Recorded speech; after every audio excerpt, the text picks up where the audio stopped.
21 years on the water. I don't believe in ghost ships. I believe in salvage reports. I believe in hull stress calculations and cargo manifests and insurance adjusters who need to know whether it's worth pulling 14,000 tons of nickel concentrate off the bottom of the North Atlantic. That's what the Korchula job was supposed to be. Assessment, 4 days on station, ROV survey, maybe a sat dive if the hull looks stable enough to cut into. Standard deepwater salvage prep. I'd done maybe 30 of those jobs over the years. Most of them boring, all of them cold.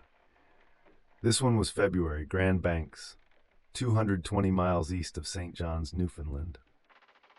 I boarded the DSV Atlantic Resolve at the harbor, 120-meter dive support vessel, crew of 42, sat system rated to 300 meters. Good ship, clean. The kind of vessel where you know the master runs a tight watch because the coffee is always fresh and the deck plates are always swept. Briefing was at 6, day 2 out. The salvage master, Norwegian named Lindgren, quiet, methodical, never smiled once in the 3 weeks I worked with him, put the file on the table. MV Korchula, Croatian flag, 180-meter bulk carrier, went down in a Force 10 storm the previous February. All 22 crew recovered by a Canadian Coast Guard helicopter. Hull reportedly broke apart at frame 62, port side. Standard storm loss. The underwriters wanted to know if the cargo was recoverable before they signed the check. Transit took 18 hours. Seas were running 4 to 5 meters, which for February on the Grand Banks is practically calm. I spent most of it in the SAT prep area, checking my gear. Helmet seals, umbilical connections, hot water suit fittings. You check things because checking things keeps you alive, and because it gives your hands something to do while your brain starts thinking about what's waiting at 230 meters in winter water. We hit the coordinates at 14. The ROV went in first. Standard procedure. You never send a man where you can send a camera. The pilot was a kid from Aberdeen, 25 maybe, steady hands. He flew the unit down the wire. 200 meters, 210, 220, 230. The Korchula appeared on the monitors in the dive control room, and the job stopped being standard. She was sitting upright, hull intact, no breakup, no deformation, no twist. A 180-meter bulk carrier that supposedly broke apart in a Force 10 was sitting on the seabed like somebody had lowered her there with a crane. Lindgren leaned forward in his chair, didn't say anything for about 15 seconds. Then, current must have settled her. Nobody in that room believed that. A ship that breaks at frame 62 doesn't reassemble itself on the bottom. The ROV circled her, port side, starboard, bow to stern. The hull was clean. And I don't mean clean like decent shape for a 7-month wreck. I mean clean like she'd come out of dry dock that morning. No marine growth, no biofilm, no barnacle settlement, nothing.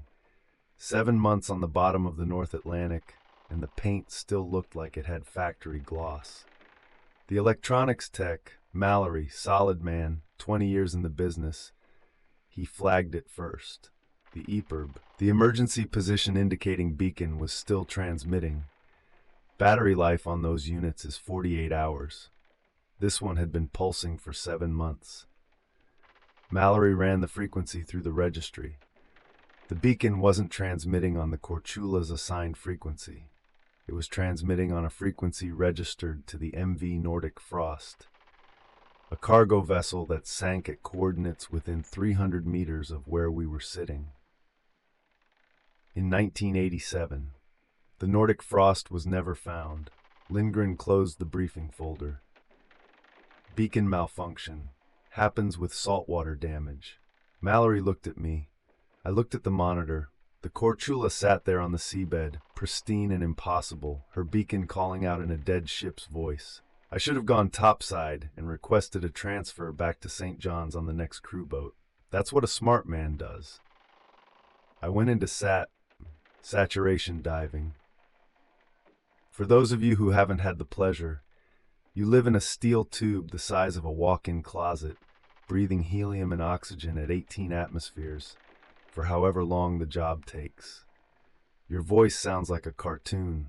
Your food tastes like metal. Time goes strange. You lose track of whether it's day or night topside, and after a while you stop caring. The chamber becomes the whole world, which is fine, usually. Usually the world outside the chamber is just cold water and work. The bell went down at 13:50. 3 of us. Me, a diver named Pereira, Portuguese, 16 years in deep water, hands like dock bollards, and the bellman, Collins, who ran the umbilical and kept comms with the surface. Standard team, standard deployment. 230 meters. Bell touched down 40 meters from the Korchula's portside hull. Visibility was 25 feet, maybe more. That was wrong too. Grand Banks at 230 meters. You're lucky to get 10. The water should be silty, green-black, cold enough to make your teeth ache through the helmet. This was clear, not clear like tropical water, clear like someone had filtered it, like the water around that wreck wasn't the same water as everywhere else. I locked out of the bell. Hot water suit running, torch secured on my harness, inspection kit on my belt. Swam to the hull. Up close, it was worse. Not worse like damaged, worse like new. I put my glove on the plating at frame 30, and the steel was smooth. No pitting, no corrosion. I've worked on platforms that were 3 months old with more marine fouling than this hull had after 7 months on the Atlantic seabed. I started at the bow and worked aft, standard hull survey. Every frame, every plate, every weld seam. I narrated into my helmet mic, knowing the dive recorder was logging everything. Frame 22, hull plating intact, no deformation.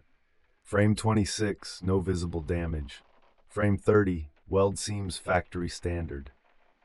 Frame after frame, all perfect.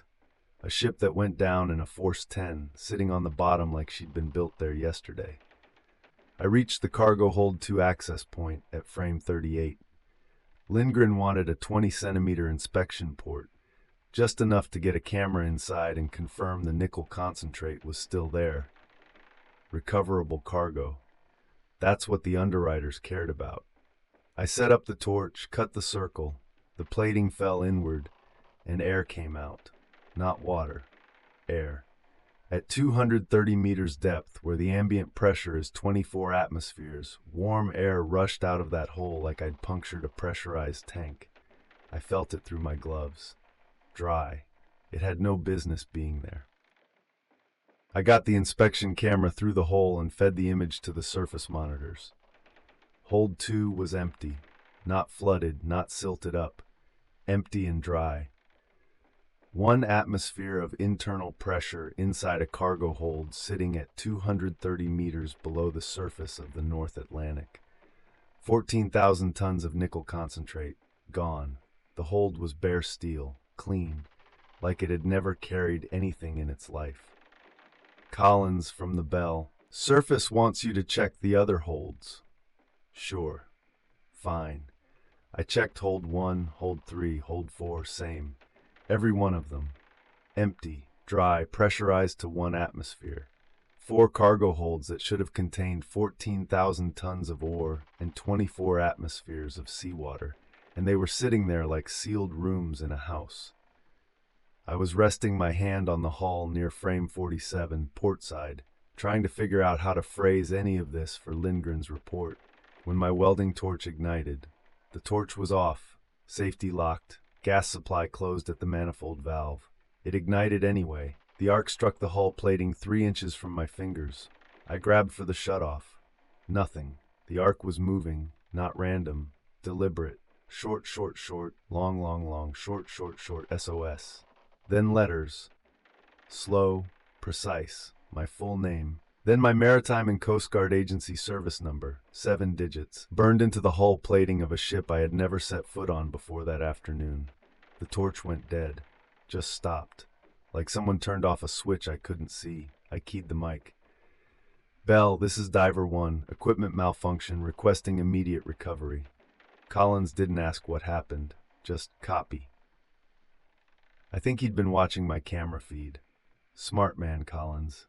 He never said a word about it. Not then, not after, not ever. The Bell winch engaged.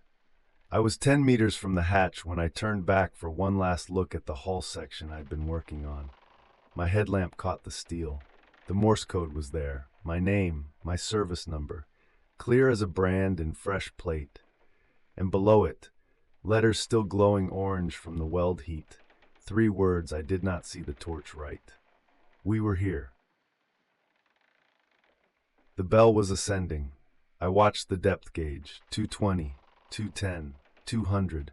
The winch hummed through the hull, that steady vibration you feel through your boots when the drum is turning topside.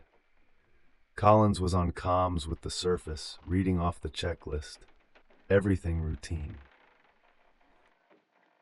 At 185 meters, the gauge stopped, needle pinned, but the Bell was still moving.